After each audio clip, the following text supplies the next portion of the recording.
नहमदुहु व नुसल्ली व नुसल्लिमु अला रसूलिहिल करीम अम्मा बअद फ़अऊज़ु बिल्लाहि मिनश शैतानिर रजीम बिस्मिल्लाहिर रहमानिर रहीम। मेरे मुअज़्ज़ज़ सामाईन इकराम, अस्सलामु अलैकुम व रहमतुल्लाहि व बरकातुहू।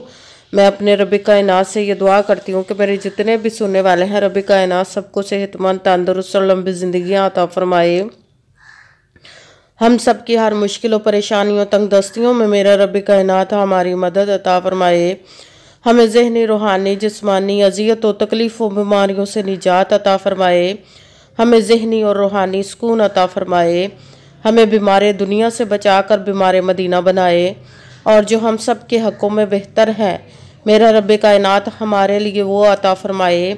और जो हमारे हक़ों में बेहतर नहीं, उसका ख्याल भी हम सब के दिलों से निकाल दे और हम सबको अपनी रज़ा पर राज़ी रहने वाला बना दे। आमीन सुम्मा आमीन। माशाल्लाह से आज जमादियुल सानी की 13 तारीख और पीर शरीफ का दिन है। आज के दिन जो मैं आप लोगों के लिए वजीफ़ा लेकर आई हूँ, अलिफ लाम मीम और अस्तगफिरुल्लाह सूरह कौसर का पावरफुल मुजरब वजीफ़ा है। ये गैबी ख़जानों से दौलत लेने के लिए बहुत ख़ास वजीफ़ा है। आप इस वजीफ़े को आज के दिन स्किप मत कीजिएगा, छोड़िएगा मत। जैसे वीडियो मिले फ़ौरन पढ़ ले। अगर फ़ौरन किसी मजबूरी की वजह से ना पढ़ सके तो इस वीडियो को अपने पास सेव कर ले। जैसे ही आपको टाइम मिले तो आपने इस वजीफ़े को लाजमन पढ़ना है। ये रब कायनात के गैबी ख़जानों से दौलत लेने के लिए पावरफुल मुजरब वजीफ़ा है। इस वजीफ़े को आप लोगों से पहले बहुत से लोगों ने पढ़ा और पढ़कर अपनी किस्मत के सितारों को चमका लिया, रब कायनात के गैबी ख़जानों से दौलत हासिल कर ली। ये दौलत आपको समझ नहीं आएगी कि कहाँ कहाँ से आ रही है। जब रब कायनात गैबी ख़जानों से दौलत अता फरमाता है तो ऐसे ही फरमाता है कि इंसान को समझ नहीं आती कि दौलत कहाँ कहाँ से आ रही है। आप इस वजीफ़े को लाजमन पढ़िएगा। आप इस वजीफ़े को किसी भी मकसद के लिए पढ़ सकते हैं।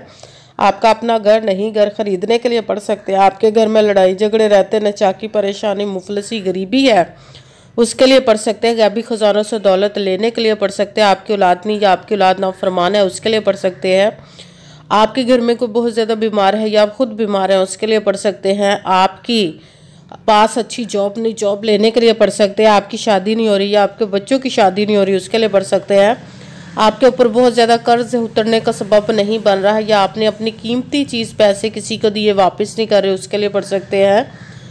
आप अच्छा भला कारोबार चलता हुआ अचानक से बंद हो गया, उसके लिए पढ़ सकते हैं। आपके घर में, आपकी ज़िंदगी में सुकून नहीं है, आपके कारोबार में, दौलत में, रिज़्क़ में बरकत नहीं, उसके लिए पढ़ सकते हैं। आप के ऊपर जादू टूना, बंदिश, नजर बद, हसद, कुछ भी उसको ख़त्म करने के लिए पढ़ सकते हैं।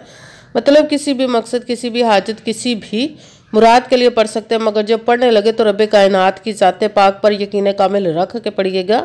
कहते हैं कि यकीन कामिल होता है, पीर कामिल नहीं होता। और अच्छी नीयत रख के पढ़िएगा कि रब कायनात कुरान पाक में इरशाद फरमाता है, इन्नमल अमालु बिन्नियात, कि जो अमलों का दारोमदार होता है वो नीयतों पर होता है। अगर हमारी नीयत अच्छी है तो हमारा अमल भी अच्छा होता है, और अगर हमारी नीयत ही अच्छी नहीं तो हमारा अमल भी अच्छा नहीं होता। चाहे हम जितनी मर्जी मेहनत कर ले, जितनी मर्जी कोशिश कर ले, हमें उसका फल, उसका अजर अच्छा नहीं मिलता। इसलिए अच्छी नीयत रख के, पुख्ता यकीन रख के और 5 वक्त की नमाज की पाबंदी लाजमन रखिएगा। फिर इस वजीफ़े को कीजिए। अगर वजीफ़ा करते वक्त आपके दिलों में, जहनों में ऐसा वसवसा नहीं आना चाहिए कि हम ये अमल कर रहे हैं, पता नहीं हमारी मुराद पूरी हो या ना हो। ऐसा हो नहीं सकता कि हम रब कायनात के किसी इसम का या कलाम पाक का वजीफ़ा पढ़े और हमें कामयाबी ना मिले। ये हमारे ईमान की कमज़ोरी, जिसकी वजह से हमें नाकामी मिलती है। आपने सिर्फ अमल करना, उसका फल, उसका अजर देना उस ज़ाते पाक का काम है, क्योंकि उसकी दस्ते कुदरत से कोई चीज़ बाहर नहीं। उसके कुन कहने के देर और फ़याकुन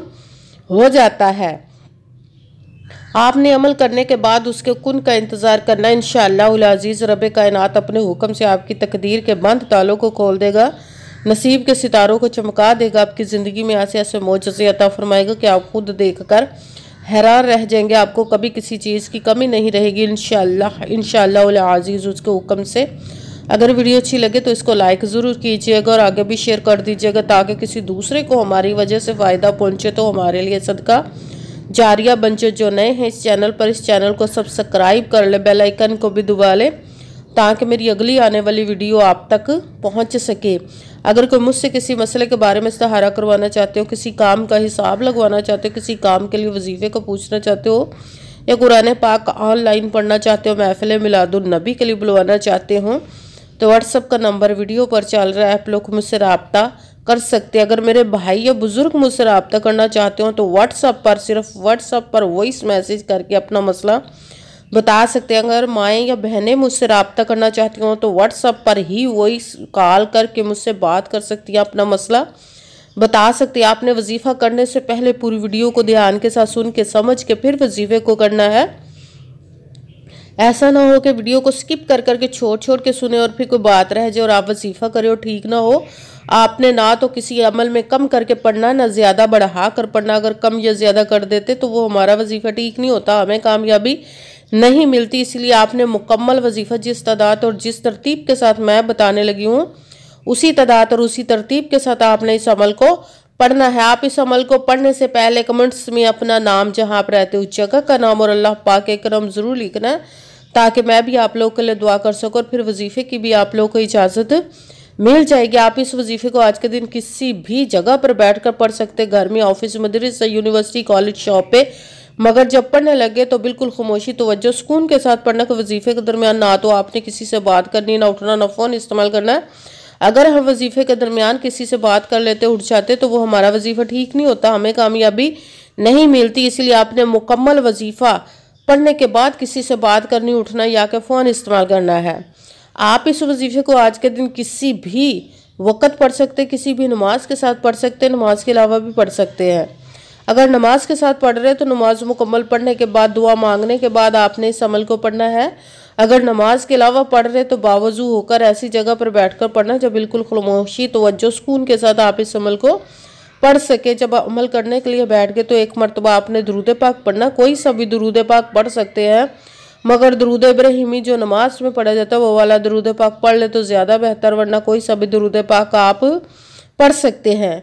दुरूद पाक पढ़ने के बाद आपने एक मरतबा आऊज़ु बिल्लाहि मिनश शैतानिर रजीम बिस्मिल्लाहिर्रहमानिर्रहीम पढ़कर अपने मकसद की नियत कर लेनी जिसके लिए आप इस अमल को पढ़ने लगे हैं। जब अमल आपने नियत कर ली तो सबसे पहले नंबर पर जो आपने वजीफ़ा पढ़ना है वो है कुरान पाक का एक सूरत बकरा की पहली आयत है, अलिफ लाम मीम, अलिफ लाम मीम, अलिफ लाम मीम, अलिफ लाम मीम, अलिफ लाम मीम, अलिफ लाम मीम, अलिफ लाम मीम, अलिफ लाम मीम। इसको आपने 7 मरतबा 7 टाइम पढ़ना। फिर साथ दूसरे नंबर पर जो वजीफ़ा पढ़ना वो है अस्तगफिरुल्लाह, अस्तगफिरुल्लाह, अस्तगफिरुल्लाह, अस्तगफिरुल्लाह, अस्तगफिरुल्लाह, अस्तगफिरुल्लाह, अस्तगफिरुल्लाह, अस्तगफिरुल्लाह। इसको आपने 33 मरतबा 33 टाइम पढ़ना। फिर साथ ही तीसरे नंबर पर जो वजीफ़ा पढ़ना है कुरान पाक की सबसे छोटी, लाडली, ज़िद्दी सूरह जिसको दौलत का पावरफुल मुजर्रब वजीफ़ा माना जाता है, सूरह कौसर का अमल पढ़ना। बिस्मिल्लाहिर्रहमानिर्रहीम इन्ना आअतैना कल कौसरा फसल्लि लिरब्बिका वनहर इन्ना शानिअका हुवल अबतर। बिस्मिल्लाहिर्रहमानिर्रहीम इन्ना आअतैना कल कौसरा फसल्लि लिरब्बिका वनहर इन्ना शानिअका हुवल अबतर। सूरह कौसर को आपने 11 मरतबा 11 टाइम पढ़ना है। सबसे पहले एक मरतबा दुरूद पाक पढ़ा, फिर एक मरतबा आऊज़ु बिल्लाहि मिनश शैतानिर रजीम बिस्मिल्लाहिर्रहमानिर्रहीम पढ़कर अपने मकसद की नियत कर लेनी जिसके लिए आप इस अमल को पढ़ने लगे हैं। फिर पहले नंबर पर जो आपने वजीफ़ा पढ़ना है वो है अलिफ लाम मीम। इसको आपने 7 मरतबा 7 टाइम पढ़ना। फिर साथ दूसरे नंबर पर जो वजीफ़ा पढ़ना है वो है अस्तगफिरुल्लाह। इसको आपने 33 मरतबा 33 टाइम पढ़ना। फिर साथ तीसरे नंबर पर जो वजीफ़ा पढ़ना है वो सूरह कौसर का अमल पढ़ना है। बिस्मिल्लाहिर्रहमानिर्रहीम इन्ना अअतैनाकल कौसरा फसल्लि लिरब्बिका वनहर इन्ना शानिअका हुवल अबतर।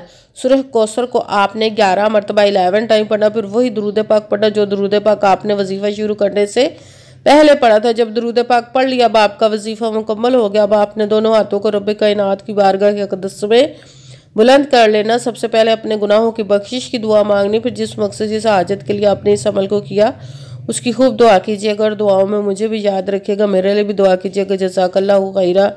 जिस मकसद जिस हाजत के लिए आपने इस अमल को किया, रब्बे कायनात अपने हुक्म से, अपने प्यारे महबूब के सदका से, अपने कलाम पाक और इसमें मुबारक के सदके आपकी तमाम नेक और जायज़ हाजात को कबूल व मंजूर अता फरमाए इंशाअल्लाह इंशाअल्लाह अज़ीज़ अपने हुक्म से। आमीन सुमा आमीन। अस्सलामु अलैकुम व रहमतुल्लाहि व बरकातुहू।